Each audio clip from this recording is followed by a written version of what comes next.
지지난 시간에 첫 번째 계명, 나 외에 다른 신들을 내게 두지 말라는 말씀과 두 번째 계명인 어떠한 우상도 만들지 말고 그것에 절하거나 섬기지 말라는 두 번째 계명을 함께 나누었고, 오늘은 세 번째, 하나님의 이름을, 여호와의 이름을 망령되이 일컫지 말라, 또 우리 성경은 함부로 부르지 마라는 말씀과 안식일을 기억하여 거룩하게 지키라고 하는 세 번째, 그리고 네 번째의 계명을 함께 나누려고 합니다. 개역개정 성경은 망령되다라는 표현을 썼어요. 참 오래된 언어죠. 망령되다라는 것은 쉽게 말하면 미쳤다는 거예요. 굉장히 과격한 말이죠. 저는 오히려 더 이 말이 함부로 부르지 말라보다 더 강한 어조로 들려요. 망령되다라고 하는, 우리 옛말에 망령 들었다는 말 하잖아요. 요즘에 이제 이게 순화시켜서 하는 말이 치매예요, 치매. 물론 예전에는 치매가 이렇게 많지는 않았어요. 앞으로 더 많아지지 않을까 싶기도 하고요. 왜냐하면 생각들을 잘 안 하고 살아가서 그렇다 그래요. 그래서 오히려 더 생각하며 살라고 힘쓰는 사람들도 있어요. 택시 운전하시는 분들 중에도 내비를 일부러 안 보려고 하시는 분도 계시더라고요. 왜냐하면 자꾸 내비게이션을 바보로 타니까 길을 잃어버린대요. 그냥 내비게이션을 의지하며 간대요. 그러니까 자기가 이 지역의 길들을 다 알면, 막히면 어디가 빠르다는 걸 금방금방 인지해서 갔대요. 사실 그게 더 빠르대요. 아무리 AI가 발전하고 내비게이션이 발전해도 한계가 있다라고 얘기를 하시더라고요. 그분이 말하는 한계도 한계일 수 있겠지만 자기는 의도적으로 자꾸 생각을 한대요. 그래서 저도 한편으로 듣고 나니까 이게 참 좋은 생각인 것 같다. 근데 저는 길을 모르잖아요. 그분은 길을 잘 아니까 내비게이션을 안 봐도 더 빠른 길을 택하지만 전 몰라요. 전 모르니까 제가 아는 길로 가다가는 큰일 날 수 있거든요. 그러니까 그 부분은 저한테는 해당이 안 되는 것 같아요. 그래서 저한테 해당되는 것들 중에 조금 더 생각하고 내 힘으로 하려고 하고 하는 부분들이 더 있는 것이 좋겠다 생각이 들어요. 근데 요즘 젊은이들은 그냥 늘 핸드폰에서 정보를 찾으려고 하고 지식인에게 물어보고 또 쉽게 답을 해주니까 편하잖아요. 모르면 그냥 물어보면 편하잖아요. 예전 같으면 제가 공부할 때만 해도 벌써 예전이라고 할 만해요. 벌써 10년이 훌쩍 지나갔으니까. 근데 이 남아공은 인터넷이 정말 느려요. 제가 있을 때 전화선을 썼으니까. 우리나라는 그때 전화선이 아니라 따로 랜선이라고 있었어요. 속도도 한 100메가 정도씩 나오고 막 그랬거든요. 근데 거기는 인터넷선이에요. 그러니까 뭐 인터넷을 좀 하려면 전화선을 뽑아가지고, 이게 언제적 얘기예요. 전화선을 뽑아가지고 컴퓨터에 꽂아서 해야 되니, 이 뭐 한번 볼라 그러면 이게 흘러내린다고요. 쭉 하고 한 면이 흘러내려. 속이 터져서 할 수가 없어요. 그래서 정말 중요한 좀 자료를 한다 그러면 PC방을 가야 돼요. 그때도 PC방이 있었는데 중국 사람들이 운영하는 PC방을 가면 그나마 한 5메가나 10메가 정도씩 속도가 나와요. 돈을 줘서 하면. 근데 집에는 이 랜선이 안 들어와요. 근데 여기만 그러냐? 도서관도 그래요. 뭐 하나 검색하려고 하면, 책 하나 찾으려고 하면 답답해가지고 정말 이 한국 사람들 빨리 아주 속이 터집니다. 그래서 이 한국 분들 중에 이 컴퓨터업을 하시는 집사님이 계셨어요. 그러니까 이분도 컴퓨터를 잘하는 건 아닌데, 나름 이렇게 전공자는 아닌데 관련 업을 좀 하다 보니까 남아공에 가서 일을 하게 됐는데, 그래도 이분이 잘 돼요. 그래서 기술이 참 좋으시구나 라고 생각했어요. 그래서 한번 같이 이제 한인교회 집사님이었으니까 한번 이렇게 아시는 목사님이 이 컴퓨터가 망가졌는데 이걸 제가 손대면, 저 공부하러 갔잖아요. 이걸 손대면은 하루 종일 걸리겠다라는 생각이 들어서 제가 고치겠다는 말을 못했어요. 솔직히 제가 좀 시간적 여유도 있고 좀 여행 삼아 갔으면 그나마 좀 해드릴 마음이 있는데, 저도 공부하러 갔잖아요. 그러니까 하루를 이걸로 제낀다는 게 솔직히 내키지 않아서 그냥 맡깁시다. 또 그분도 저한테 부탁하기 미안하니까 맡깁시다라고 해서 갔어요. 갔는데 이분이 한참을 헤매시는 거예요. 한참을 헤매셔서 이거를 제가 중간에서 한다 그럴 수도 없고, 그래서 그냥 일단 맡겨놓고 나왔어요.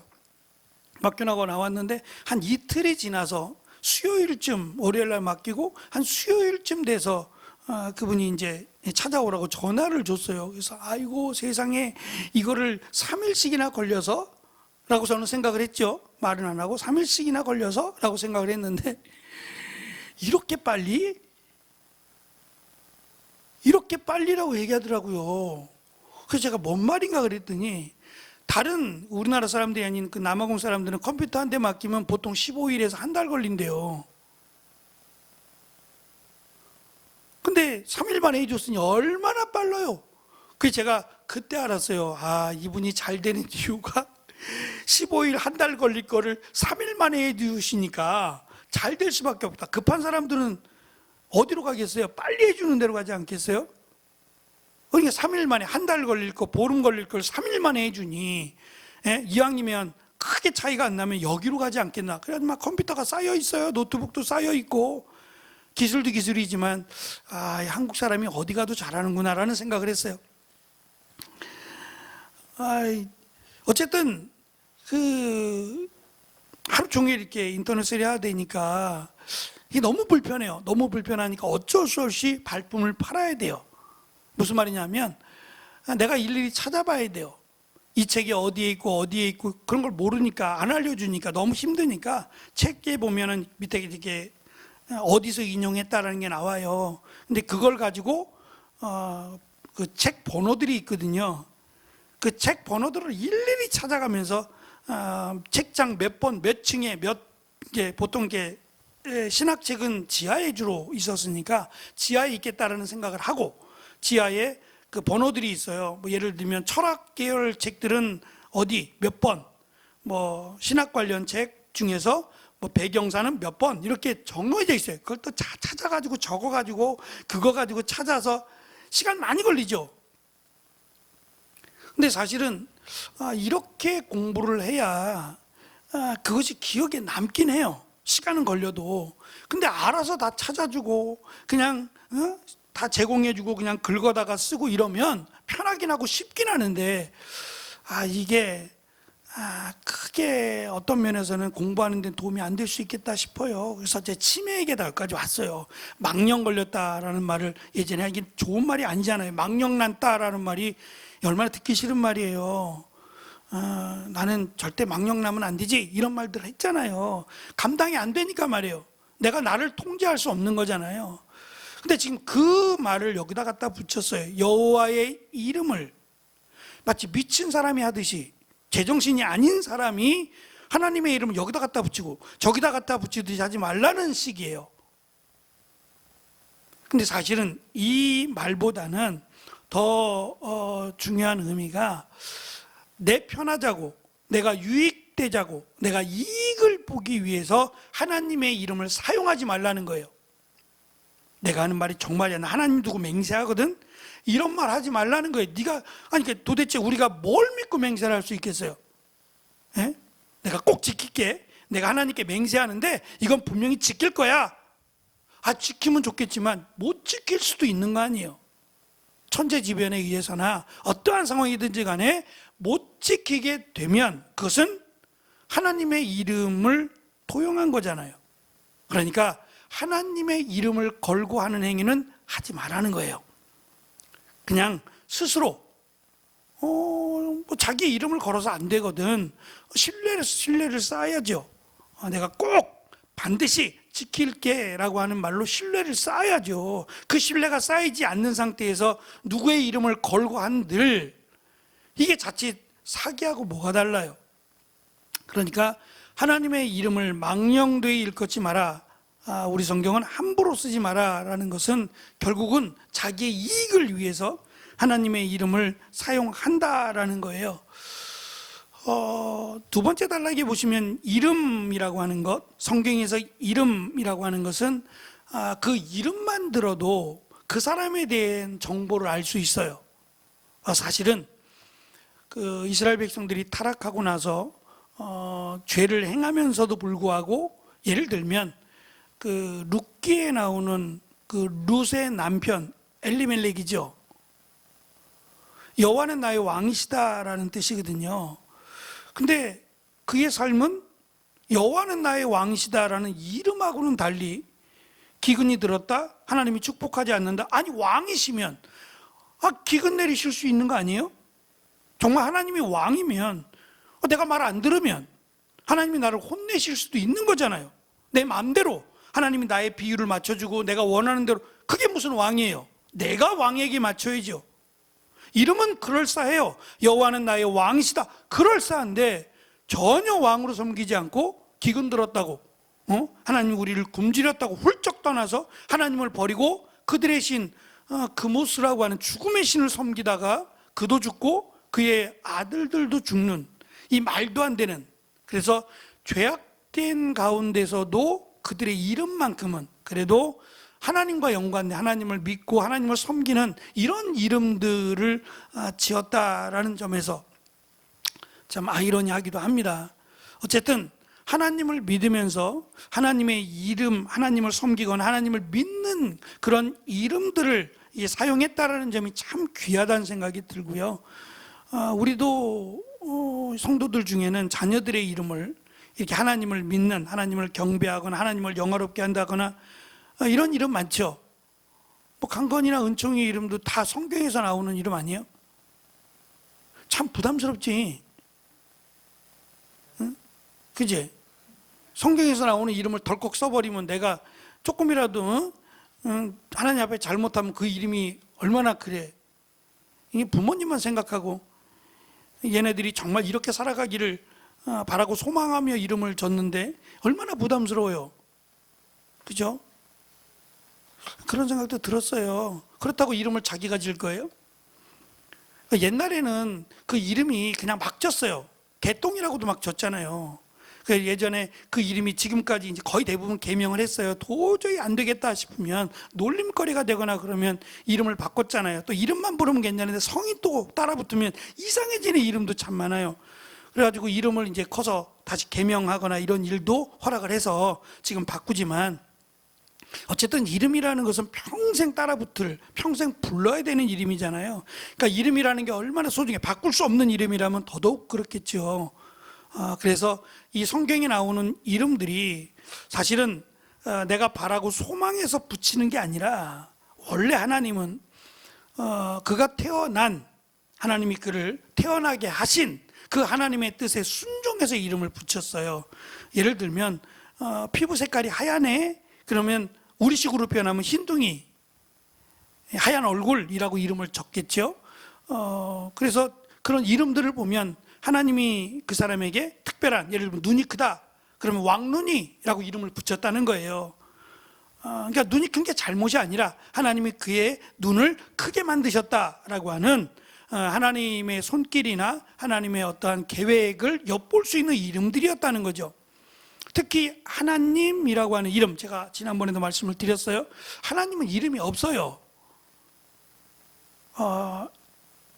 하나님이 스스로 만드실 수 있는데, 아마 저는 하나님을 욕되게 할까봐 하나님의 이름을 가르쳐 주시 않으실 수도 있어요. 그래서 이름보다는 뜻을 가르쳐 주셨어요. 하나님은 스스로 계신 분이라고 하는 뜻으로 가르쳐 줬어요.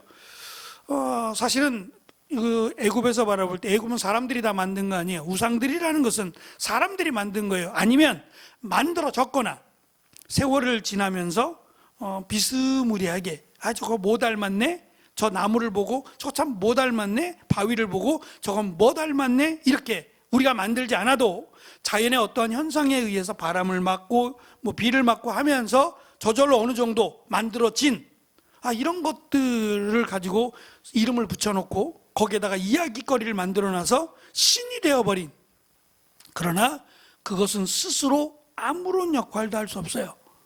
그냥 인간이 만들어 놓고 그 이야기를 붙여놓은 거에 불과하죠. 하나님을 그렇게 만들지 말라는 거예요.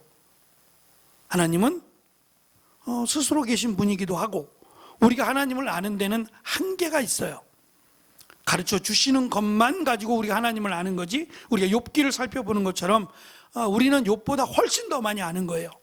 이미 신약 성경을 통해서 하나님을 더 많이 알게 됐으니까 욥이나 구약에 있던 사람들보다는 더 많이 알았고, 심지어 지금 마가복음 하고 있는데 세례 요한이 그런 말을 써요. 내 뒤에 오시는 분이 있는데 그분은 강한 분이라, 이런 표현을 쓰거든요. 근데 이 강하다라고 하는 표현이 전쟁 용어예요. 강한, 힘이 센, 이런 전쟁 용어예요. 무슨 말을 하고 싶은 거냐면 세례 요한은 자기 뒤에 오신 분이 누군지 알아요. 왜냐하면 자기가 해야 될 일이 뭔 줄 아니까. 그것 때문에 태어났다는 걸 아는 거예요. 그 일이 끝나자 죽거든요. 주의 오심을 예비하는 일, 그 일 때문에 태어났고 그 일을 하고 죽는 거예요. 근데 그 일이라는 것은 결국 내 뒤에 오실 메시아를 알려주는 거예요. 이 얼마나 대단한 일이에요. 근데 그 메시아를 알려주는 마지막 선지자 엘리야라고도 그러잖아요. 말라기에 보면 마지막 때 엘리야가 올 것이라 그랬는데 그 엘리야를 놓고 예수님한테 당신이 엘리야입니까? 이렇게 물어보잖아요. 그래서 예수님이 내가 엘리야가 아니라 세례 요한이 바로 엘리야의 역할을 한다라고 하시면서 마지막, 구약의 마지막 선지자가 세례 요한이라고 하셨어요. 근데 그 마지막 선지자인 세례 요한도 예수님이 이 땅에 오신 목적이 심판이라고 생각했어요. 그래서 강한 자라고 설명하면서 심판하실 것을 기대했는데 심판을 안 하신다는 게 아니라 예수님이 오신 진정한 목적은 심판이라기보다는 구원이에요. 심판하러 오실 거예요, 다시. 그러나 아직은 구원의 때잖아요. 그러니까 원칙적으로는 심판하기 위해서 오셨다기보다는 한 사람이라도 더 구원하기 위해 오셨는데 세례 요한은 그건 몰랐어요. 그래서 제자들을 보내서 물어보잖아요. 당신이 그분이 맞습니까? 라고 물어보는 것도, 그러니까 가르쳐 주시지 않으면 하나님을 알 수 없어요. 근데 하나님이 직접 찾아오셔서 하나님을 가르쳐 주시고 하나님의 백성 삼아 주셨어요.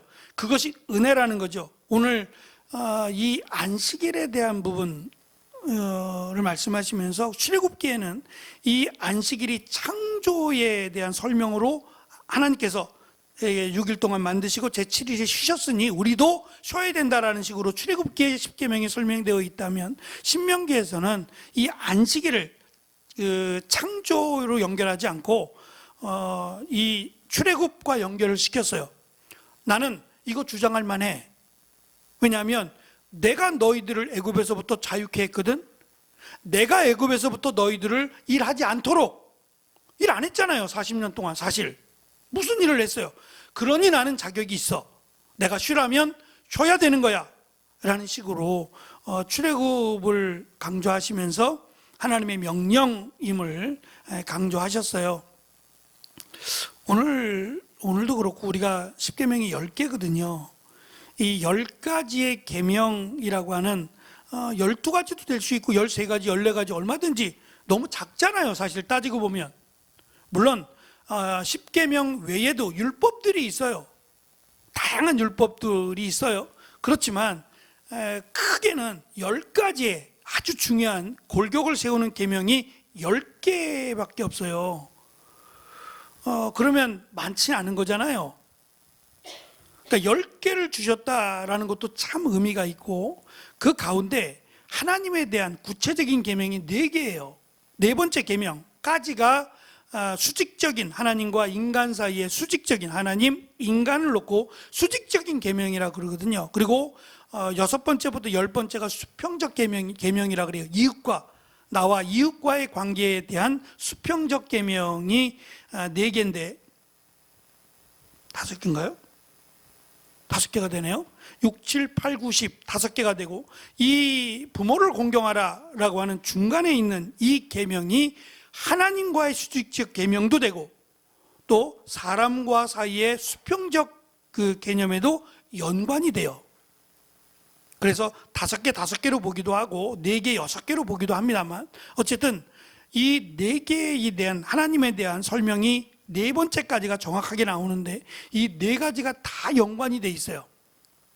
떼어낼 수 없는 네 가지가 다 연관이 되어 있는 계명들이에요. 다시 말하면 하나님을 경외하고 하나님 말씀에 무조건 순종하라 라고 하는 것이 기본적으로 사용되어지는 계명이에요. 그러니까 하나님의 말씀을 우습게 여기지 말라는 거예요.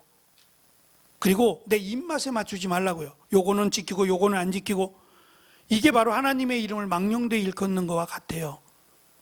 내게 부담스러우면 빼버리고 나에게 유익이 될 것 같으면 요걸 지키고.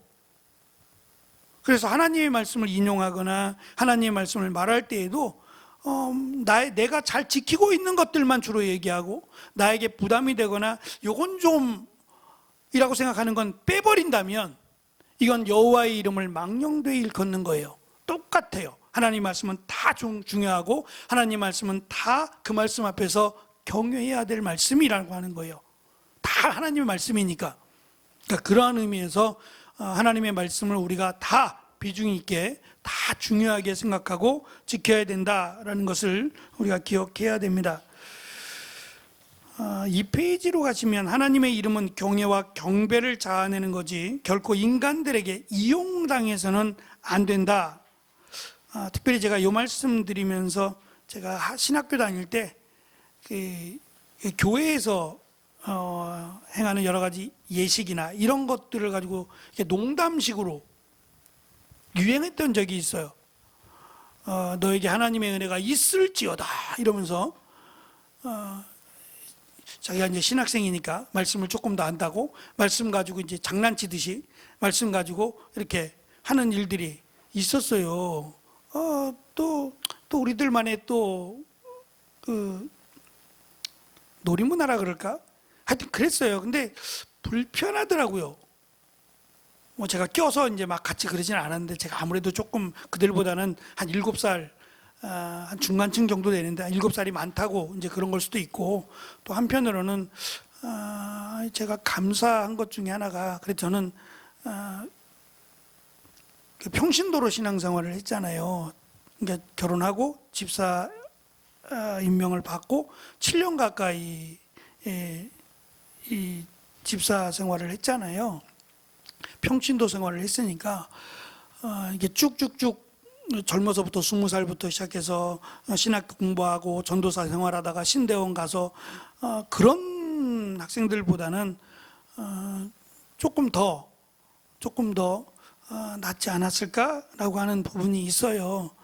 그래서 그 부분에 대해서는 제가 세상 경험을 좀 하고 세상 일도 하고 집사님으로 섬기다가 신학교에 왔다라는 게 늦었지만 오히려 신학을 그 나이를 다른 사람보다 7년이나 늦게 제가 신대원을 가긴 했지만 또 한편으로는 그 부분에서 감사하는 부분도 있어요. 그래서 같이 동참하진 않았습니다만 나중에 이제 어느 교수님이 그걸 아셨는지 한번 호되게 야단을 치셨어요. 교리를 가르치는 교수님이 이 부분이었는지는 기억은 안 나고 이게 신학생들이 특히 장난을 치는 이런 말씀 가지고 농담 비슷하게 하는 그런 부분에서 어디서 들으셨는지는 모르겠지만 호되게 한번 나무르셨던 적이 있어요. 그 뒤로는 아주 찔끔했죠. 그래서 그 뒤로는 이제 거의 그런 장난을 하지 않았던 것으로 기억하는데 어쨌든 하나님의 말씀을 우리가 함부로 이용하는 일들은 이왕이면 안 하는 것이 좋겠다라고 하는 생각이 듭니다. 법정에서 증언할 때 하나님의 이름으로 맹세를 하면 진실을 말해야 될 의무가 있으므로 거짓을 말하면 그분의 이름을 망령되이 일컫는 것이 됩니다. 그러니까 하나님의 이름, 하나님의 말씀은 사용을 하는데 삶은 하나님의 말씀과 다르다면 말이 안 되는 거죠. 이율 배반적이잖아요. 말씀 따로 그리고 내가 사는 삶 따로라고 한다면 이게 어떻게 사람은 속일 수 있는데 하나님은 속일 수 없잖아요. 네가 왜 너는 하나님 말씀대로 안 사는데 너는 왜 하나님의 말씀을 가르쳐? 라고 하시면 그건 역시도 여호와의 이름을 망령되이 만드는 행위라는 거예요. 또한 이 계명은 우리의 삶에서 하나님의 이름이 언급될 때마다 적용이 돼요. 세상에서 살아가는 하나님의 백성들은 그분의 이름에 합당한 삶을 살도록 권고하는 명령입니다. 비록 하나님의 말씀을 이렇게 우리가 말하면서 또는 하나님을 믿는다라고 말하니까 그것 때문에 불이익을 당하거나 야 하나님을 믿는 사람이 라고 말하면 찔끔하잖아요. 그러니까 그런 것으로 인해서 내가 불이익을 당할지라도 내가 하나님의 말씀 그리고 말씀대로 살고 말씀을 전하는 자라면 감내해야 된다는 겁니다. 그럴 각오를 가져야 된다는 거죠. 왜냐하면 하나님을 믿으니까요. 그리고 그 하나님이 어떠한 하나님인 줄 안다면 그 하나님의 능력과 그 하나님이 전능하심을 믿는다면 비록 지금 당장은 내가 하나님을 믿는 것으로 인해서 불이익을 당할지라도 포기하지 않는다라는 것이 믿음의 사람이 해야 될 일입니다. 네 번째 계명입니다. 이 말씀하니까 제가 기억이 나요. 제가 목사님 찾아가서 물어봤다 그랬잖아요. 주일날 시험 보는 거에 대해서 주일날 예배가 몇 번이 있으니까 제 때에는 새벽에도 있었고 또 1부, 2부, 저녁 예배 이렇게 주일날 4번이나 예배가 있어요. 뭐 주일학교 예배 또 뭐 중고등부 예배는 따로 있고 하여튼 주일날 공식적으로 어른들이 함께 드리는 예배는 새벽, 오전 9시 1부 또 11시 2부 그다음에 저녁 예배 4번이에요. 제 얄팍한 생각으로는 시험만 잠깐 보고 오면 저녁 예배를 드리면 되지 않을까. 그것도 안 되면 새벽 예배를 드리고 한 번 더. 보통은 11시 예배하고 저녁 예배 2번 드리잖아요. 일부 예배 드리고 특별한 뭐 예배 순서를 맡으신 분이 아니라면 일부 예배를 드리거나 대부분 2부 예배 11시 예배를 드리시고 그 다음에 이제 저녁 예배가 있으니까 저녁 예배를 드리시죠. 물론 중간에 뭐 찬양대 연습도 있고 뭐 여러 가지 행사들이 모임들이 있긴 하지만 뭐 새벽 예배 한 번 드리고 아니면 저녁 예배 2번 드린다 생각하고 중간에 살짝 가서 시험 보고 오면 요 이제 생각을 가지고 물었더니 목사님은 그 목사님의 스타일이었던 것 같아요. 믿음대로 하라는 말씀이 그렇게 안 할 걸 아니까 이제 그렇게 하셨다라는 생각도 있고 그래서 저도 사실은 믿음대로 해. 그럼 안 할 걸 알고 이제 그렇게 말은 하지만 또 믿음대로 해. 그러니까 이용해서 그래 그러면 내가 뭐 내 생각대로 일부 새벽 예배 드리고 저녁 예배 드리면 되지라고 훌쩍 갈까봐 또 제가 그렇게 말해놓고 마음이 또 불편해요. 말씀대로 하면 하나님은 하지 말라 그럴 거예요. 너무한 거 아니야? 요즘은 그럴 수도 있어요. 너무한 거 아니야? 그러나 지금 우리가 살펴볼 안식일을 기억하여 거룩히 지키라고 하는 말씀을 생각한다면 충분히 우리가 감당을 해야 되는 부분이라고 생각해요. 네 번째 계명은 세 번째 계명을 전제로 합니다. 세 번째 계명이 안 되는 네 번째는 없어요. 첫 번째 계명이 없는 두 번째가 없고 세 번째가 없는 네 번째는 없어요. 다 첫 번째, 두 번째, 세 번째는 다 지킨다는 전제의 네 번째입니다. 이 어느 것 하나가 더 중요하니까 하나는 빼먹고 두 개나 세 개만 그런 건 없어요. 첫 번째도 두 번째도 세 번째도 다 지키는 걸 전제로 하고 네 번째가 들어오는 거예요. 네 번째는 안식일을 거룩하게 지키라는 계명이고 십계명 가운데 가장 자세하게 기록을 합니다. 신명기 5장에서 말씀드린 십계명을 출애굽기에서 볼 때 그리고 신명기에서 볼 때 시각적인 차이가 조금 있다고 말씀을 드렸어요. 어쨌든 우리가 종교와 사회적 질서와 매우 밀접한 관계가 있는 것 가운데 하나가 이 안식일에 대한 개념입니다. 사회에서 가난하고 연약한 자들을 착취하는 일이 끊이지 않는 한 종교가 요구하는 안식일을 지키는 일은 쉽지 않다는 거죠. 너 일요일날 와서 일하지 않으려면 우리 회사에 취직이 안 돼 라고 말하기도 하고 취직이 된 후에도 일요일날 나와서 일해. 다른 사람 다 일하잖아. 왜 너만 빠지려고 해? 라고 하는 부분들 사실 이게 그 보편적이라고 말할 수는 없어요. 그냥 저에게 해당되는 일이었다라고 생각하고 제 나름대로는 하나님이 그렇게 인도하셨다라고 생각을 해요. 제가 군에 있을 때 사실 첫 마음은 군대를 간 것이 제 나름대로는 도피였어요. 고등학교를 졸업하고 신학교를 바로 가고 나서 회의감도 많이 들었고, 이 길은 내 길이 아니다라고 하는 그런 감당하기 버거운 20살짜리가 감당하기가 너무 힘들었어요. 그래서 사실은 도피처로 군대를 택했어요. 1학년 마치고 그냥 군대로 간 거예요. 갔다 와서 학교를 그만두든 뭐 어떻게 하겠다라는 결정에 사실은 믿음이 없는 결단이었어요. 근데 하나님은 오히려 그 시간을 저에게는 기회로 만들어 주셨던 것 같아요. 그래서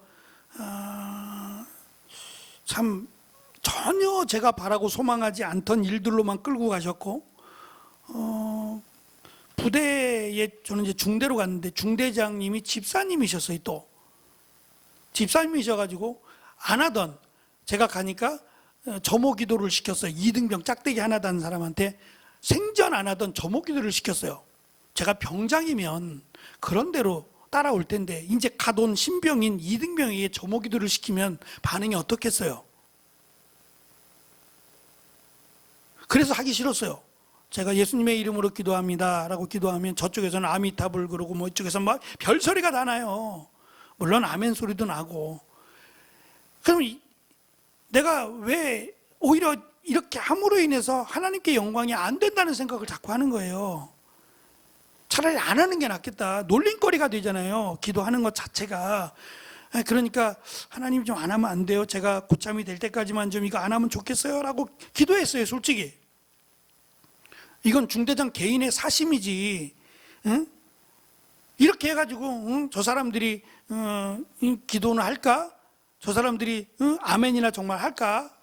오히려 하나님의 영광을 가리우는 거 아니야? 나도 그렇고. 그러니까 더 기도하게 되고, 하나님 그 짧은 기도 어떻게 하면 조금 더 이들이 이런 마음도 생기게 되고, 또 이 잠깐의 점호 기도를 놓고 제 나름대로 또 기도를 합니다. 하나님, 이 하나님께 드려지는 기도가 조롱거리가 되지 않았으면 좋겠고, 이런 기도를 더 하게 되고, 또 큰 사건이 한번 생겨요. 여기서 말씀드리기 뭐하지만 큰 사건이 하나 생겨서 그렇게 반대하고 조롱거리하고 뭐 아미탑을 크게 하고 막 이랬던 사람이 사고가 나면서 저를 찾았어요. 저를 찾아서 기도해 달라고. 이런 말 나올 줄은 또 생각도 못했네요. 막 기도해 달라고 그러는데 막 제가 막 소름이 끼칠 만큼, 왜 나한테? 아니 병원에 가야지 왜 나한테 기도해 달라 그래? 이런 경험을 통해서 그가 이렇게 영창을 갔는데, 갔다 와서 앞으로 저기 그 최이병이 기도하면 다 아멘해. 이상한 소리 하지 말고 그냥 무조건 아멘해. 몰라도 아멘해. 이렇게 바뀌어버렸어요. 이제 그렇게 시작이 되고, 또 주일날 가서 이제 봉사하다 보니까 또 주일학교를, 전도사님이 없다 보니까 주일학교를 또 맡겨버렸네요, 저한테. 제가 어떻게 주일학교를 맡아요, 이등병이. 그랬더니 또 그 3스타였는데 군단장이죠. 군단장이 공문을 보냈어요. 또 어떻게 이렇게 됐는지 몰라. 하여튼 이상하게 돼가지고 공문을 보내가지고 이 친구는 저기 군대교회로 주일날 파견을 보내라고. 이게 거꾸로 내려와가지고요, 네가 누구를 만나가지고, 저는 아무것도 모르는데 또 부대가 발칵 뒤집혔어요. 그래가지고 제가 주일날 새벽 근무를 대신 서겠다고 해가지고 6시부터 3시간을 내리 쓰는 근무를 했어요. 꼼짝도 안 하고 정문 근무를 3시간을 서고, 그리고 이제 아침도 못 먹고 부대 가서 저녁 예배까지 드리고 오는 걸로. 얼마나 욕을 먹었겠어요. 총도 안 닦, 총을 언제 닦아요? 총도 안 닦았다고 맨날 뭐라 그러지. 하여튼 저한테는 이 군대 생활이 참 복잡하고 정말 어찌할 수 없도록 제가 느낀 게 딱 하나 있어요. 하나님이 나를 기도시키려고 보냈구나. 그러면서 제가 정신 차리고 사실은 다시 돌아오게 됐는데, 제가 드리고 싶은 말은 그거예요. 우리가 생각하는 것만큼 하나님이 작지 않아요. 하나님은 그냥 부대를 움직여서라도 일을 하신다는 걸 제가 느꼈어요. 제가 군단장을 만나보기나 했겠어요. 근데 제가 군단장 휴가를 몇 번을 갔는지 몰라요. 근데 저는 어떻게 갔는지도 몰라요. 지금도 몰라요. 제가 어떻게 해서 군단장 표창을 어떻게 받냐고 제가 아마도 저를 아는 누가 이렇게 했는지 아이도 모르겠어요. 근데 제가 느껴지는 게 뭐냐면 진짜 하나님이 계시구나, 하나님이 일하시는구나 라는 거를, 제가 아무것도 할 수 없는 짝대기 하나잖아요. 정말 제가 뭘 할 수 있겠어요. 그냥 무조건 다 제 윗사람들이고 시키는 대로 해야 되는 그런 상황 속에서 정말 말도 안 되는 것으로 하나님이 일하시는구나, 막 머리가 쪼개져서 막 사고가 나는 속에서 기도해달라고 하고, 이런 일들이 제가 오히려 무섭더라고요. 빨리 병원에 가라 그래야 되는데 기도받고 가겠다니, 이건 도대체 어떻게 이해를, 나를 뭘로 보고. 이거는 단편적인 일이고 정말 우리가 생각하는 것보다 하나님은 훨씬 더 위대하시고, 믿음의 선진들, 저는 약하고 믿음의 선진들은 정말 어마어마한 경험들을 하셨죠. 그래서 더 담대하게, 더 단호하게 하나님의 말씀을 선포하셨을 수도 있다라는 생각이 들어요. 이것만 말씀을 드릴게요. 첫째는 안식일은 다른 주변 국가들이 공통적으로 지키는 게 아니에요. 지금은 주일은 쉼이다라고도 하고 일요일은 쉼이다. 거의 이제 일 안 하잖아요. 더군다나 토요일부터 일 안 하잖아요. 심지어는 금요일부터 놀러 가는 분도 있고. 그러니까 일요일 날, 세상에서 말하는 일요일 날 일하는 건 거의 지금 자영업을 하시는 분들이 아니라면 거의 보기가 힘들어졌어요. 근데 과거에는 안 그랬다고요. 과거에는 일요일 날도 나와서 일하고 이런 것들이 보편적이었을 때도 나는 주일 날은 일하지 않습니다 라고 하면 직장에서 불이익을 당해요. 그리고 눈치를 봐야 되고요.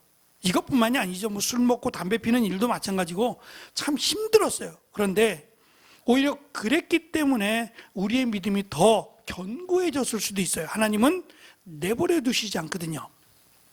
그래서 제가 만났던 어느 집사님은 그것 때문에 많이 울며 기도했대요. 하도 술 먹으라 그러니까, 안 먹으면 너 그만두라 그런다느니, 내가 싫으니까 술 안 받는다는데, 하여튼 너무너무 속상해서 이것 때문에 그만둘 수는 없고, 그래서 얼마나 진짜 매달려 기도했는지 모른다고. 근데 어느 날인가 이분이 술을 끊었어요. 술 먹으면 죽는다 그래가지고 이분이 술을 끊었어요. 그러니까 이런 일들도 남들이 볼 때는 그런가 보다 하겠지만 자기가 느끼기에는 기도의 응답이었거든요. 그러니까 이런 부분들이 내가 절망 가운데 하나님을 찾을 때, 정말 아무런 도움이 없는 백지 상태에서 하나님을 찾을 때 더 많은 경험들을 하는 것 같아요. 그래서 기도할 만해요. 기도하면 하나님이 그 기도를 외면하지 않으신다라는 것을 느끼게 하신다고요. 이게 이 쉬운 계명들이 아니라고요. 주변 국가들은 주일날 쉬지 않아요. 안식일을 지키지 않는다고요. 이스라엘 백성들만 안식일을 지켜요. 그러면 이걸 이용해 먹지 않겠냐고요. 얘네들은 안식일날 일하지 않아 라고 하며 안식일날 쳐들어와서 먹을 것도 빼앗아 가고 그랬잖아요. 사사기에도 보면. 근데 하나님이 그것을 지키면 하나님이 지켜주신다는 거예요. 심지어 그렇잖아요. 안식년이 되면 1년 동안 일하지 않는 거예요. 이게 가능이나 한 일이에요. 근데 하나님은 그 전에 2해 동안, 2년 동안 먹을 거를 주시잖아요. 한 번도 하나님이 어긴 적이 있어요? 하나님이 그냥 굶기시기 위해서 안식년을 주시는 건 아니잖아요. 그래서 이 안식일은 이스라엘 백성들만 가진 특별한 하나님의 말씀이었다라는 것과 이것을 지키면 하나님이 그에 따른 은혜와 축복을 주셨다라는 점이에요. 나머지 밑에 한번 좀 읽어보시고요.